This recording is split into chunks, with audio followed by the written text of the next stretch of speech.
A few inches later. Selamat pagi dan salam sejahtera bagi kita semua.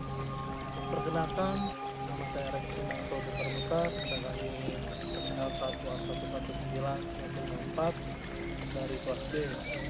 Di sini pada kesempatan kali ini dalam kuliah ekologi kehutanan tentang bentuk formasi hutan mangrove yang ada di Taman Wisata Alam Mangrove di Jakarta Utara dengan alamat Jalan Garden House nomor 4 RW 3 Kamal Muara, Kecamatan Penjaringan, Kota Jakarta Utara, Provinsi DKI Jakarta. Dengan titik koordinatnya yaitu 6 derajat 10 menit 46 detik lintang selatan dan 106 derajat 7 menit 38 detik bujur timur. Pada video traveling akademik kali ini saya ingin menjelaskan tentang bentuk formasi hutan mangrove yang ada di taman wisata ini yang berluas sekitar 99 hektar yang berisi beraneka jenis hutan mangrove dan juga organisme lain seperti burung dan lain sebagainya. Kawasan ini diperuntukkan untuk pariwisata dan juga ekosistem penghijauan yang ada di daerah Jakarta Utara. Hutan mangrove atau yang biasa disebut hutan bakau merupakan hutan yang tumbuh di air paya yang dipengaruhi oleh pasang surut air laut dengan jenis tanah yang liat bercampur dengan bahan organik. Dalam bentuk formasi hutan juga mempunyai ciri-ciri, termasuk juga hutan mangrove. Hutan mangrove mempunyai beberapa ciri-ciri, yaitu sebagai berikut. Hutan mangrove hidup di ekosistem berlumpur dan juga di air payau. Kedua, dia didominasi oleh tumbuhan mangrove atau tumbuhan bakau, yakni tumbuhan yang mempunyai akar mencuat dari permukaan air ke atas. Dan juga tumbuhan di kawasan perairan payau ini itu perairan ini terdiri dari atas campuran air tawar dan juga air asin atau air laut, dan dipengaruhi oleh pasang surut air laut. Seperti kalau air laut sedang pasang akan tergenang seperti ini, dan jika dia surut air lautnya akan menjadi daratan seperti yang ada di sini. Dan keberadaan terutama di daerah yang pelumpuran juga terjadi akumulasi bahan organik. Akar dari hutan mangrove ini juga bisa menjadi filter alami bagi ekosistem air, dan karena di sini dekat dengan pelabuhan, tumpahan minyaknya bisa diproses kembali menjadi bersih oleh hutan bakau ini. Hutan mangrove ini mempunyai fungsi tertentu. Dari fungsi fisiknya itu untuk menjaga garis pantai agar tetap stabil, melindungi pantai dari pantai dan tebing ataupun sungai yang dari proses erosi atau abrasi, serta menahan atau menyerap tiupan air kencang dari laut ke darat. Juga menahan sedimen secara periodik sampai terbentuk lahan baru. Sedimen dari tanah yang terkumpul terus menerus menjadi satu dan terbentuklah darat, serta menjadi kawasan penjaga proses intrusi atau rembesan air laut ke darat, dan juga filter air asin jadi air tawar. Dalam fungsi kimianya juga mempunyai tiga, yaitu kawasan mangrove diantaranya bisa menjadi daur ulang untuk menghasilkan oksigen dan penyerap karbon dioksida, serta akar dari mangrove ini bisa menjadi pengolah. Kembali lagi tadi ke ciri-cirinya. Nah, di fungsinya itu bisa mengolah bahan-bahan limbah yang dari kebocoran minyak dari kapal ataupun limbah-limbah industri yang ke arah laut bisa diolah kembali oleh mangrove ini. Untuk fungsi biologinya sendiri bisa menjadi penghasil bahan pelapuka yang merupakan sumber makanan penting bagi invertebrata atau pemakan kecil. Bahan pelapuka terus kemudian berperan sebagai sumber makanan bagi hewan yang lebih besarnya. Dapat menjadi tempat bertelur bagi organisme yang ada di laut seperti ikan-ikan dan udang-udang kecil. Dan hutan mangrove ini mempunyai dua kelompok vegetasi, yaitu kelompok pertama yang terdiri dari Rhizopora, Soneratia, Avicennia, dan juga Yellowcarpus. Untuk kelompok tambahannya meliputi Exoceria agaluca, Aegiceras sp, dan Bugnicerea. Juga untuk hutan mangrove ini mempunyai pembagian zonasi berdasarkan jenis vegetasi yang disebut tadi, yang dari arah itu berada dari arah laut hingga ke daratan. Itu seperti berikut. Yang pertama itu zona Avicennia. Zona ini terletak paling luar dari hutan mangrove yang langsung berhadapan dengan laut tersebut. Zona ini umumnya memiliki struktur lumpur lembek dan kadar sanititasnya tinggi. Zona ini merupakan zona pioner karena tumbuhan yang ada di sana memiliki perakaran yang kuat untuk menahan gelombang pasang dari arah laut, serta mampu membantu proses sedimentasi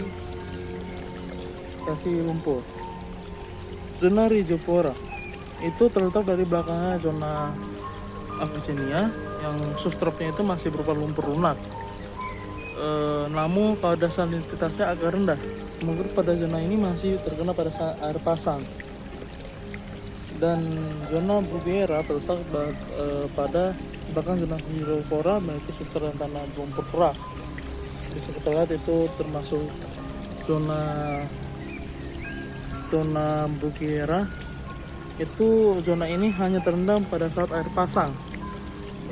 Itu pada saat pasangnya tertinggi pada musim-musim tertentu. Ya, kalau dalam sebulannya itu cuma 2 kali. Terakhir itu zona Nipa. Zona Nipa ini merupakan zona paling belakang dan berbatasan dengan daratan langsung. Vegetasi yang banyak terdapat di kawasan hutan mangrove yaitu pertama, tanaman bakau dengan nama latinnya Rhizopora latinose. Tumbuhan bakau ini termasuk salah satu bagian dari hutan mangrove yang paling terdepan, pertama terkena ombak langsung. Dan tumbuhan ini mempunyai bentuk batang yang besar dengan mempunyai tinggi 4-30 meter, dengan bentuk daun yang tunggal, terletak berhadapan dan terkumpul di ujung ranting. Dan buah dari tanaman bakau ini berbentuk telur mirip pir dengan warna hijau, dan tanaman termasuk akar tunjang. Akar tunjang ini yaitu akar yang keluar dari batang dan tumbuh kembali ke substrat. Selain itu, akar tunjang juga tumbuh di atas permukaan tanah, mencur dari batang pohon dan dahan paling bawah, serta memanjat keluar menuju ke permukaan tanah. Yang kedua itu tanaman api-api dengan nama latinnya Avicennia geminans. Tanaman api-api ini biasa tumbuh di tepi laut atau bagian yang terdekat dari laut, yang beradaptasi pada permukaan lumpur yang lunak dengan air yang bergaram. Dengan tinggi tanamannya itu 30 meter dengan tajuk rendah, dan buahnya itu berbentuk seperti bulir, dan tanaman ini termasuk tanaman akar pasak. Akar pasak ini mempunyai nama lain, yaitu namanya akar napas.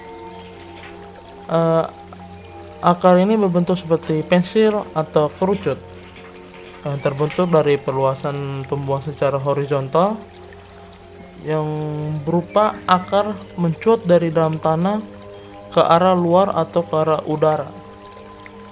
Akar napas ini juga banyak terdapat pada tumbuhan Avicennia alba yang tadi saya sebutkan atau api-api, Xylocarpus malaccensis, dan juga Cineratia alba.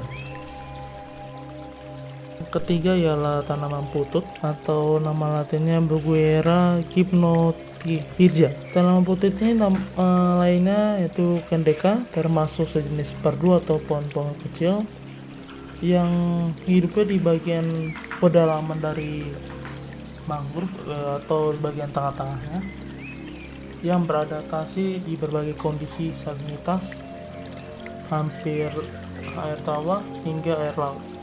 Dan tanaman ini mempunyai tinggi 15 meter, tetapi ada juga yang berukuran sampai 30 meter. Dan bentuk daunnya itu berhadapan dan buahnya itu melingkar spiral. Tanaman ini juga termasuk akar lutut, yang akar lutut ini merupakan modifikasi dari akar kabel yang awalnya tumbuh ke arah permukaan substrat, kemudian menuju substrat kembali. Akar ini juga berbentuk akar horizontal yang terlipat yang seperti lutut, terlipat di atas permukaan tanah, menengok ke atas dan bawah dengan ujung membulat di atas permukaan tanah. Akar lutut ini jenis yaitu di tanaman Bruguiera sylvica, Bruguiera paviola, dan terakhir yang tanam putut ini yaitu Bruguiera gymnotivirja. Yang keempat yaitu pohon teruntum atau nama latinnya Luminizera cemosa, dengan jenis pohonnya itu pohon kecil yang hidupnya di wilayah mangrove. Tumbuhan ini juga dikenal dengan nama seperti teruntum, duduk laki-laki, adu-adu, dan juga kenias. Dalam bahasa Inggrisnya itu black mangrove. Pohon kecil ini tingginya 8 sampai 9 meter dengan daun-daunnya itu berkumpul ranting, berbentuk agak kaku, dan buahnya itu terseret dan mengayung, dan daun kembung atau episoid. Dalam penyebarannya ini cuma didapati di sepanjang vegetasi mangrove ke arah daratan. Tumbuhan ini menyukai substrat berkumpul padat dan berpasir di sepanjang saluran yang dipengaruhi oleh air tawar.